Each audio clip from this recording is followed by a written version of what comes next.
नीट परीक्षा रद्द झालेली आहे। नीट परीक्षेचा घोटाळा उघड झालाय। नीट परीक्षेचा पेपर फुटला आणि या पेपर फुटण्याचे थेट कनेक्शन हे महाराष्ट्रात उघड झाले। महाराष्ट्रातील पुणे, लातूर यासारख्या शहरातून अनेकांना अटक झाली। मात्र या सगळ्या रॅकेटचा भांडाफोड केलाय ते व्यक्ती म्हणजे शशिकांत सुतार। या शशिकांत सुतार यांनी हे रॅकेट अत्यंत सावधगिरीनं आणि हुशारीनं उघडकीस आणलं। तो प्रवास थक्क करणार आहे। एका सामान्य कोचिंग क्लास शिक्षकाने थेट तपास यंत्रणांना हलवून सोडणारे पुरावे गोळा केले आणि नीट परीक्षा पुन्हा एकदा घेण्याची वेळ NTA आलेली आहे, यंत्रणांवर आलेली आहे। शशिकांत सुतार यांनी कशा पद्धतीनं तपास केला आणि कोणाला अटक झाली आहे हे सगळं जाणून घेण्यासाठी हा व्हिडिओ शेवटपर्यंत नक्की पहा। नमस्कार, मी उन्मेष खंडाळे, माय महानगर लाईव्ह मध्ये आपलं स्वागत आहे। 3 मे 2026 रोजी नीटची परीक्षा संपल्यानंतर शशिकांत सुतार हे घरी गेले। त्यांच्या घरमालकाने त्यांना टेलिग्रामवर फिरत असलेला एक गेस्ट पेपर दाखवला। या गेस्ट पेपरची ही PDF होती। हा पेपर म्हणजेच परीक्षेच्या 2 दिवस आधी 1 मे 2026 रोजी सोशल मीडियावर अपलोड करण्यात आला होता। घरमालकाने दाखवलेल्या PDF नंतर शशिकांत सुतार झपाटल्याप्रमाणे पेपर कसा लीक झाला याचा शोध घेऊ लागले। शशिकांत सुतार हे स्वतः रसायनशास्त्राचे शिक्षक असल्यानं त्यांनी कुतूहल म्हणून नीट प्रश्नपत्रिका आणि टेलिग्रामवरील PDF समोरासमोर ठेवून तपासली। तेव्हा त्यांच्या पायाखालची जमीनच सरकली।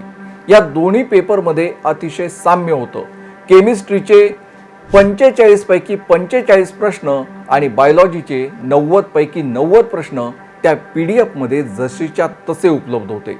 प्रश्नांचा अनुक्रम, पर्याय आणि स्वल्पविराम, अल्पविराम हे देखील जसेच्या तसे त्यांना मूळ प्रश्नपत्रिकेप्रमाणेच त्या हुबेहूब PDF मध्ये दिसले। हे पाहून हा गेस्ट पेपर नसून प्रत्यक्ष लीक झालेली प्रश्नपत्रिकाच असल्याची त्यांची खात्री झाली आणि त्यांनी हे नेमकं कसं घडलं याचा शोध घेण्याचं ठरवलं। शशिकांत सुतार यांनी कोणतीही घाई गडबड न करता सर्वात आधी ठोस पुरावे, तांत्रिक पुरावे गोळा करण्याचं ठरवलं। कारण पेपर लीक होण्याचे आरोप हे अनेकदा होतात आणि ते हवेत विरून जातात हे त्यांना शिक्षक असल्यामुळं चांगलंच माहीत होतं। त्यामुळं त्यांनी टेलिग्राम चॅनलचा टाइम स्टॅम्प तपासला। यावरून ती PDF परीक्षा सुरू होण्याच्या 2 दिवस आधी म्हणजेच 1 मे रोजी दुपारी 3:20 अपलोड झाली होती। हे डिजिटल स्क्रीनशॉट घेऊन त्यांनी सिद्ध केलं। शशिकांत सुतार यांची ही तत्परता, या पुरावे गोळा करण्याची पद्धत यामुळेच आता या सगळ्या घोटाळ्यातील आरोपींपर्यंत यंत्रणा पोहोचू शकलेली आहे। टेलिग्राम चॅनलच्या ॲडमिननं पुरावे नष्ट करू नयेत म्हणून त्यांनी संपूर्ण चॅट आणि फाईलचे स्क्रीनशॉट यांचं स्क्रीन रेकॉर्डिंग करून घेतलं। पुरावे हाती आल्यानंतर सुतार यांनी स्वतःची ओळख गुप्त ठेवून म्हणजेच व्हिसल ब्लोअर बनून देशातील सर्वोच्च यंत्रणांना ईमेल पाठवण्यास सुरुवात केली। त्यांनी गोळा केलेले सर्व डिजिटल स्क्रीनशॉट आणि व्हिडिओ हे NTA अर्थात नॅशनल टेस्टिंग एजन्सी, त्यानंतर मिनिस्ट्री ऑफ एज्युकेशन, केंद्रीय शिक्षण मंत्रालय आणि केंद्रीय अन्वेषण ब्युरो अर्थात CBI दिले।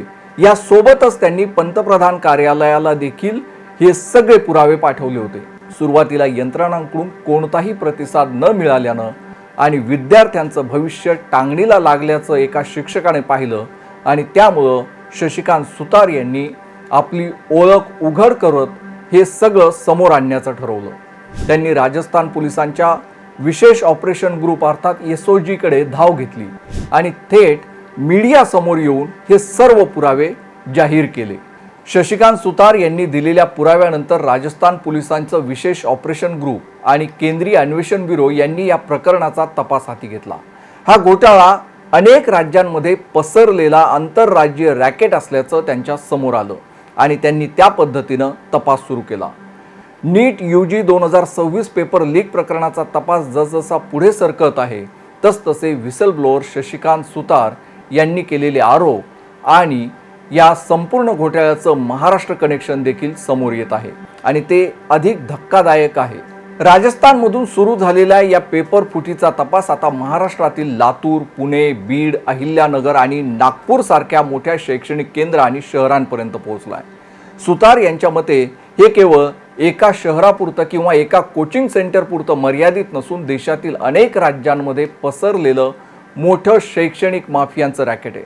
यात केवळ दलालच नाही तर सिस्टीममधील अंतर्गत लोकांचाही सहभाग असण्याचा संशय त्यांनी व्यक्त केला, जो आता CBIच्या तपासात खरा ठरताना दिसतोय.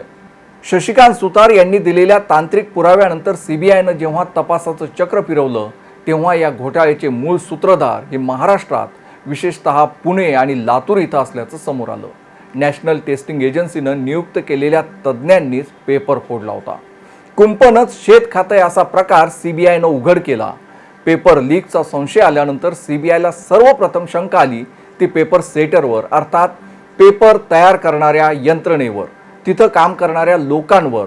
एवढ्या सुरक्षित वातावरणात पेपर सेट केल्यानंतरही तो टेलिग्रामवर मिळालाच कसा आणि यातील खरे आरोपी हे सिस्टीममधील असण्याची शंका CBIनं घेतली. त्यांनी तसा तपास सुरू केला. NTAनं केमिस्ट्री पेपर सेट करणाऱ्यांची एक यादी तयार केली, त्याचं भाषांतर करणाऱ्यांची यादी मिळवली. यात प्रल्हाद कुलकर्णी याच्यावर तपास यंत्रणांना शंका आली आणि हा प्रल्हाद कुलकर्णी या प्रकरणाचा मुख्य सूत्रधार निघाल्याचा आरोप आहे. त्याला CBIनं अटक केली आहे. इथूनच नीट पेपर फुटीचं महाराष्ट्र कनेक्शन समोर आलं. यानंतर बायोलॉजीचा पेपर फुटला होता. यातील पेपर सेट करणारे 5 तज्ज्ञ शिक्षक आणि भाषांतर करणारे 24 जणांची कसून चौकशी करण्यात आली. पुण्याच्या मॉडर्न कॉलेजमधील बायोलॉजी तज्ज्ञ मनीषा मांढरे यांना 16 मे रोजी अटक झाली आहे. त्यांनी बॉटनी आणि झुलॉजी प्रश्न आधीच मिळवले होते. प्रल्हाद कुलकर्णी आणि मनीषा मांढरे यांनीच नीटचा पेपर फोडल्याचा आरोप होतोय. यांनी प्रश्नपत्रिकेतील प्रश्न बाहेर आणले. हे प्रश्न त्यांनी लाखो रुपयांना विकले. प्रल्हाद कुलकर्णी आणि मनीषा मांढरे यांनी प्रश्न माहीत असल्यामुळे त्यांनी यातून पैसे कमावण्याची शक्कल लढवली. यासाठी त्यांनी श्रीमंत पालकांना हेरण्यासाठी पुण्यातील मनीषा वाघमारेचं ब्युटी पार्लर हे सर्वात सुरक्षित ठिकाण निवडलं. मनीषा मांढरे आणि मनीषा वाघमारे या पुण्यात एकाच सोसायटीत A विंग आणि B विंगमध्ये राहतात. मनीषा वाघमारेवर पैसेवाले मालदार पार्टी शोधण्याचं काम देण्यात आलं. नीट परीक्षा देणाऱ्या विद्यार्थ्यांचे श्रीमंत पालक शोधायचे आणि त्यांची मीटिंग प्रल्हाद कुलकर्णी आणि मनीषा मांढरे सोबत घडवून आणण्याची जबाबदारी ही मनीषा वाघमारेवर होती. या तिघांनी मिळून पेपर विक्रीचा धंदा सुरू केला. 5 लाखांपासून 20 लाखांपर्यंत केमिस्ट्री आणि बायोलॉजीचे पेपर विकले गेले. ज्यांना पेपर विकले त्या मुलांना आणि त्यांच्या पालकांना परीक्षेच्या 1 दिवस आधी म्हणजेच 2 मे रोजी पुण्यात बोलवलं. स्पेशल क्लास आणि गेस्ट पेपरच्या नावाखाली या विद्यार्थ्यांकडून सर्व प्रश्न सोडवून घेण्यात आले.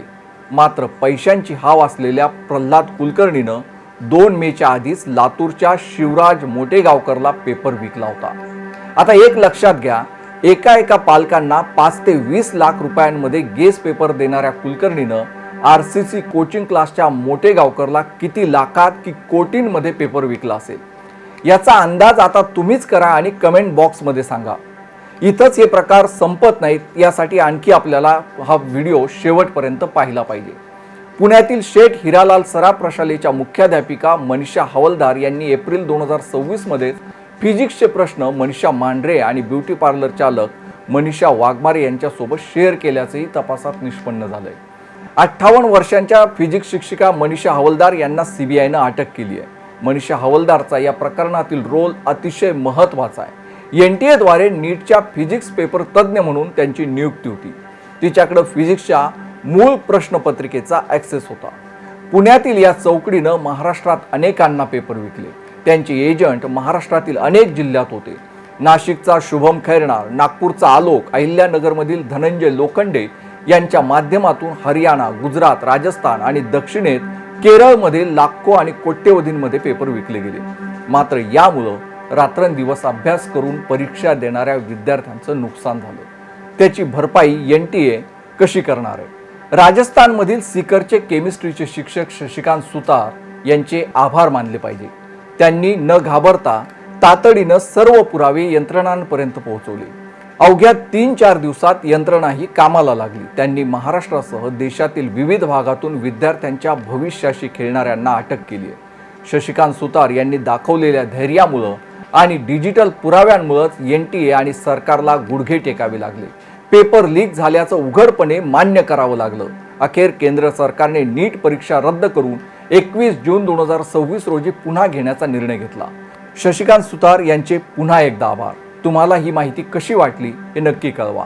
हा व्हिडिओ आवडल्यास नीट परीक्षा देणारे विद्यार्थी आणि त्यांच्या पालकांना देखील शेअर करा. अशाच माहितीपूर्ण व्हिडिओ आणि बातम्यांसाठी माय महानगर लाईव्ह या आमच्या यूट्यूब चॅनलला शेअर नक्कीच करा. धन्यवाद.